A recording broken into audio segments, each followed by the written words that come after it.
Olá, estudantes! Eu sou o professor Raul Queiroz de Língua Portuguesa.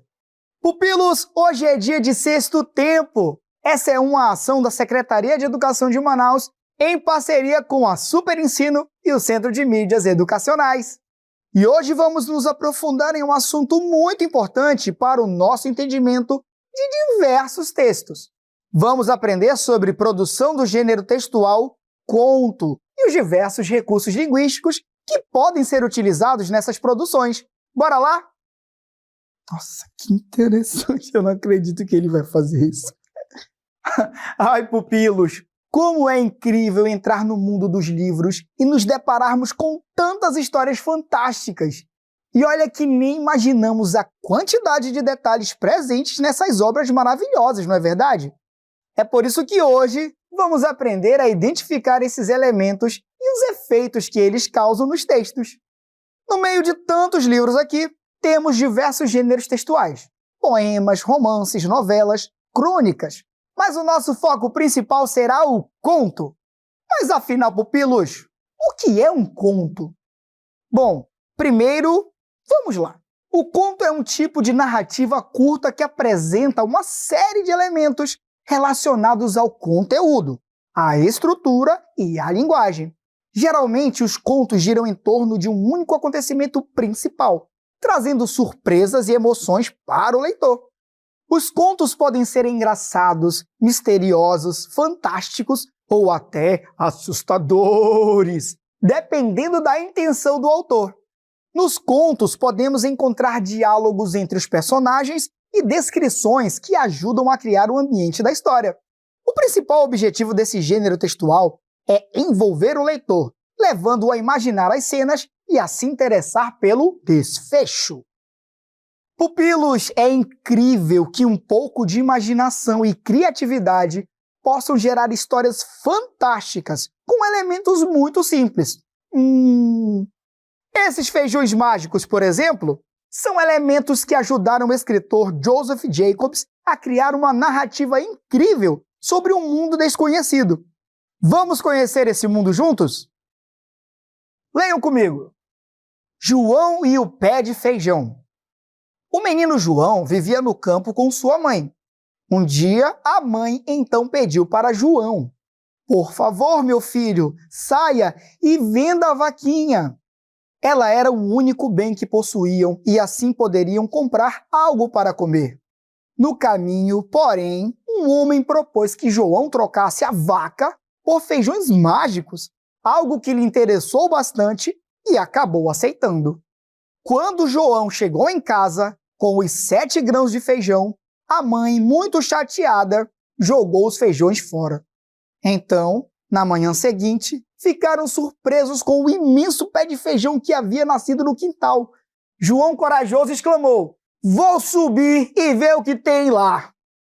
A árvore era enorme, estava acima das nuvens.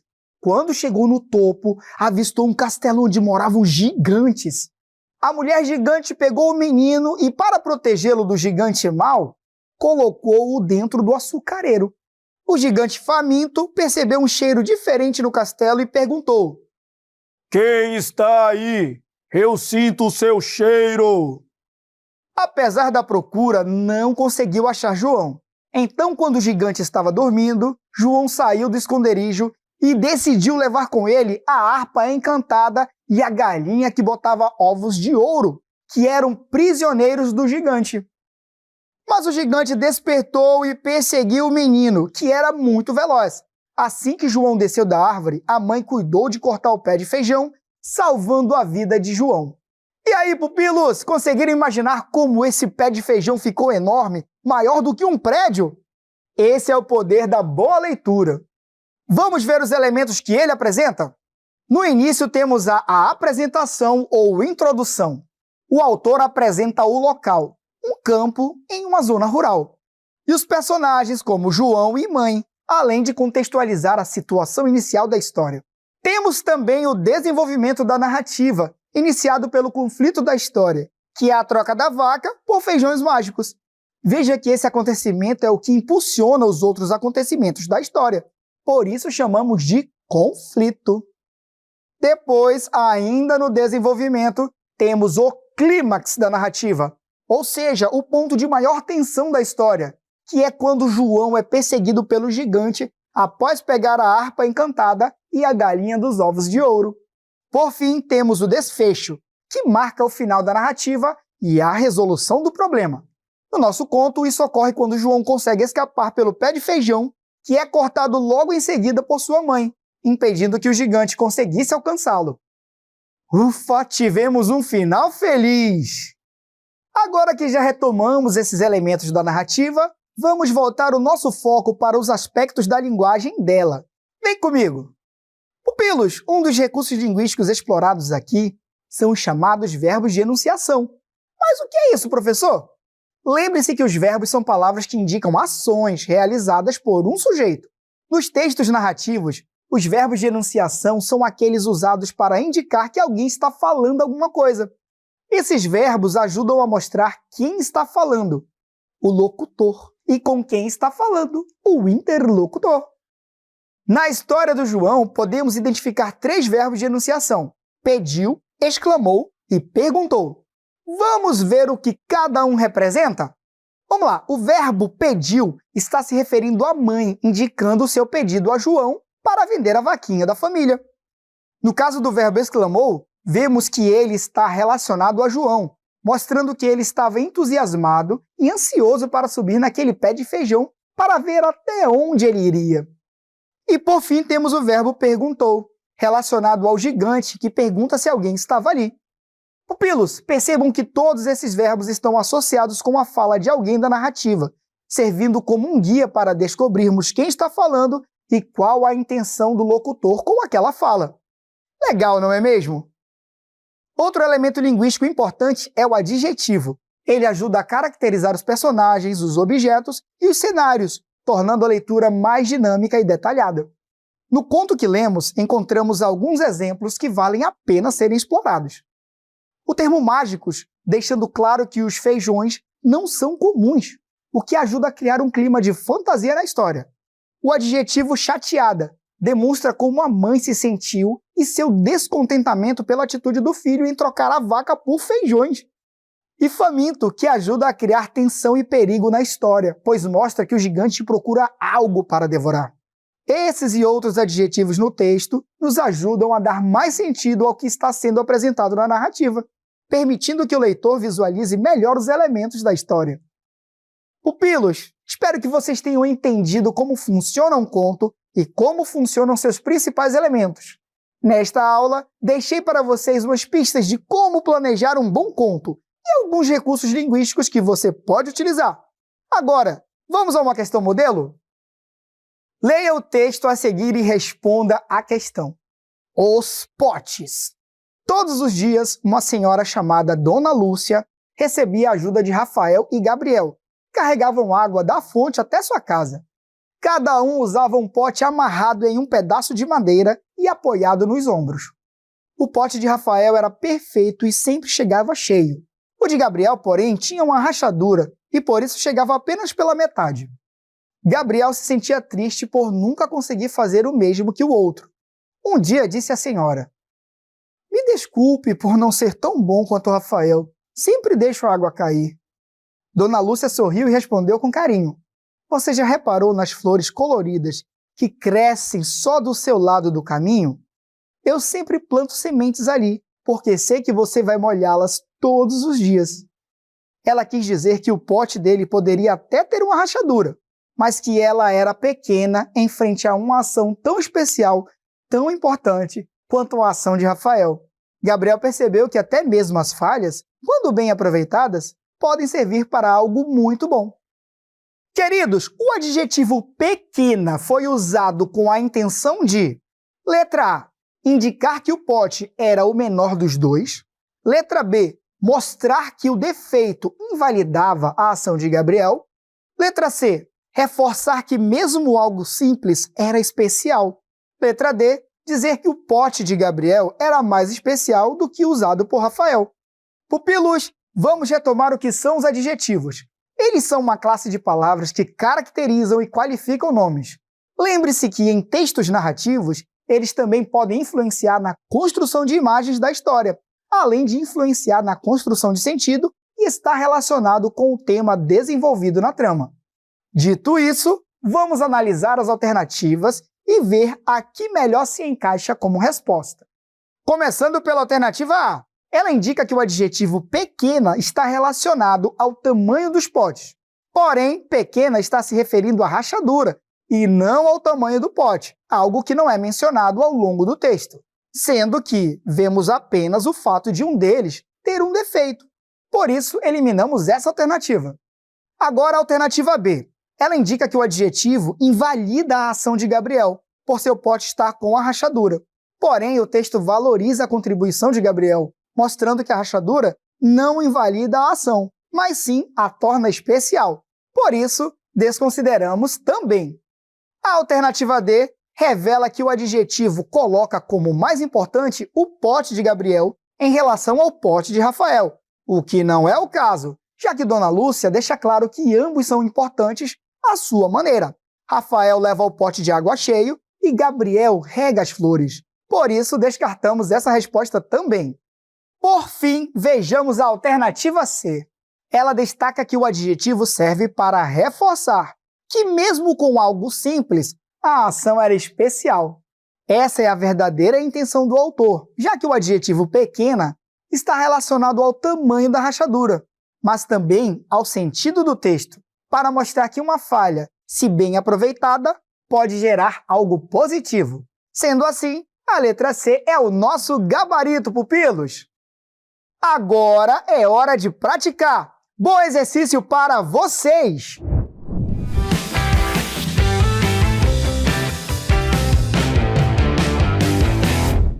E aí, bonitos e bonitas, tudo bem com vocês? Eu sou a professora Luana Jensen, de Língua Portuguesa, e a dica de hoje é sobre uma parte muito importante da leitura: como descobrir quem fala e com quem se fala no texto.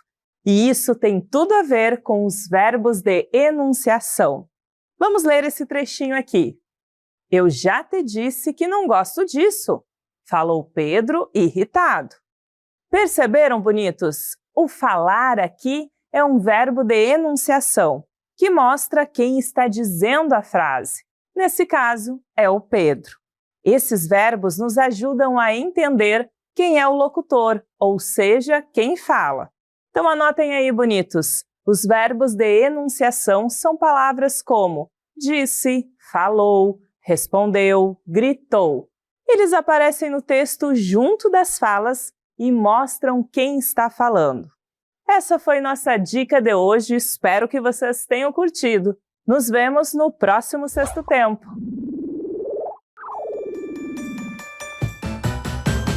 Fala galerinha, hora de começar. Pimpolhos e pupilos prontos pra brilhar. Bonitos e bonitas, vem participar. Com a Super Ensino vamos praticar.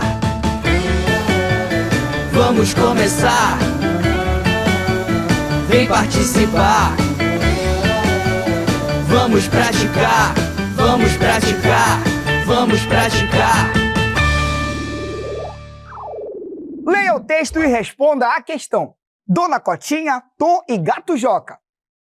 Olá, sou o Gato Joca. Em frente à minha casa tem outra casa pequena de madeira azul com janelas brancas.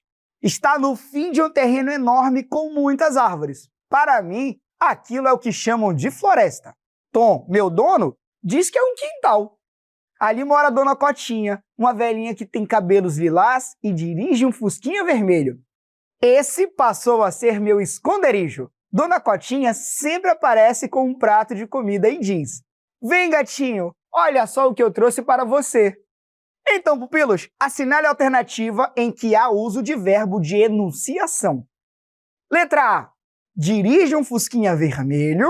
Letra B. Em frente à minha casa tem outra casa. Letra C. Olá, sou o Gato Joca. Letra D. Dona Cotinha sempre aparece com um prato de comida e diz. Agora que entre o cronômetro.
Vamos analisar as alternativas, pupilos.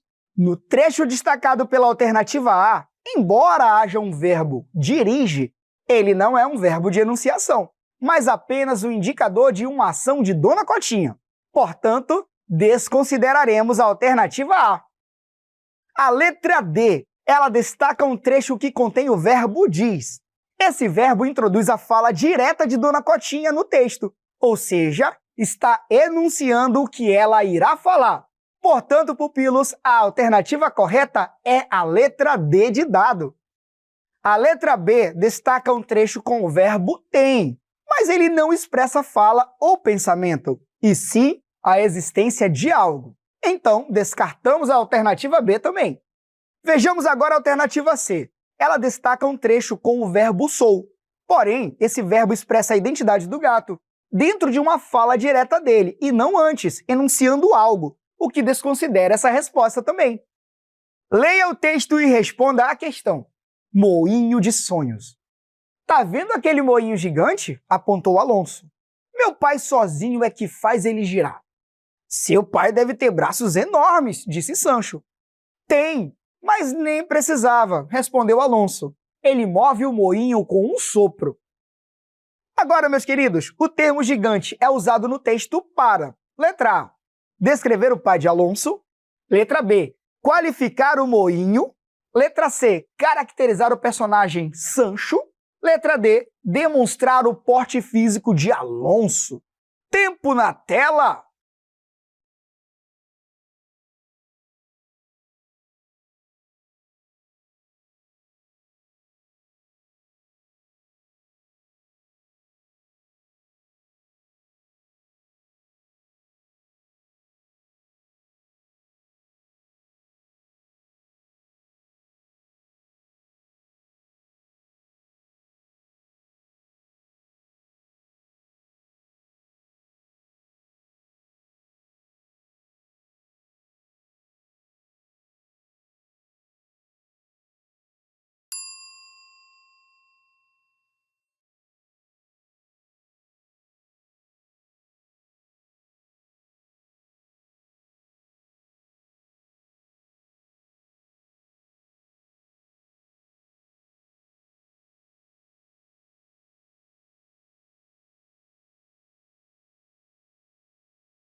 Vamos para as alternativas, pupilos. A alternativa A destaca que o termo gigante serviria para descrever o pai de Alonso.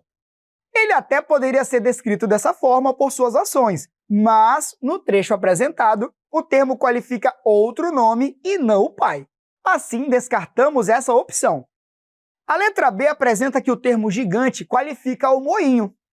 De fato, é isso que ocorre no trecho. Tá vendo aquele moinho gigante? Sendo que o adjetivo caracteriza o tamanho do moinho. Dessa forma, pupilos, a alternativa correta é a letra B. Vamos passar para a letra C. Ela sugere que o termo gigante caracteriza Sancho. Embora Sancho seja citado no diálogo, o termo gigante não foi utilizado para descrevê-lo, o que elimina essa alternativa. Já a alternativa D indica que o adjetivo caracteriza o porte físico de Alonso.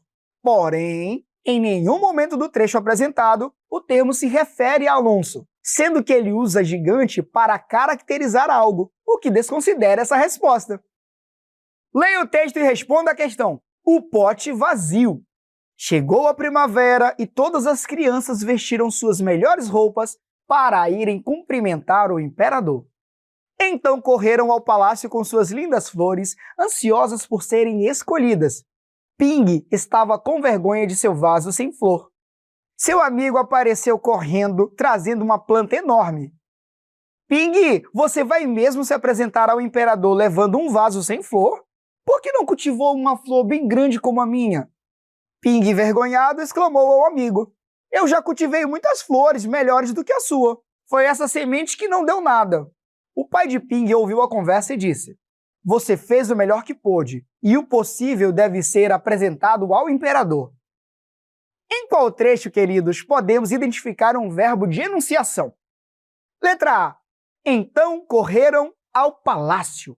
Letra B. Seu amigo apareceu correndo, trazendo uma planta enorme. Letra C. Ping, envergonhado, exclamou ao amigo. Letra D. Você fez o melhor que pôde. Agora é com vocês.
Partimos para as alternativas, pupilos! No trecho destacado pela alternativa A, temos o verbo correram. Porém, ele indica apenas movimento, ou seja, não expressa fala, pensamento ou sentimento direto de um personagem. Assim, descartamos essa opção.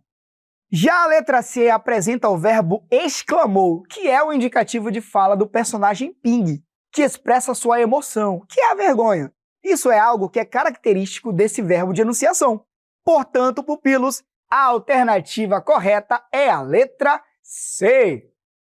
Olha, no trecho indicado pela letra B, vemos que os verbos apareceu, correndo e trazendo também indicam apenas ações, sem relação com a fala ou pensamento do personagem, o que elimina essa alternativa. Por fim, a alternativa D traz o trecho com o verbo fez. Esse verbo está dentro da fala do pai de Ping, ou seja, não está enunciando a sua fala, apenas é falado pelo personagem. Assim, desconsideramos também essa resposta. Pupilos, espero que vocês tenham aproveitado o encontro de hoje. Nos vemos no próximo Sexto Tempo. Tchau!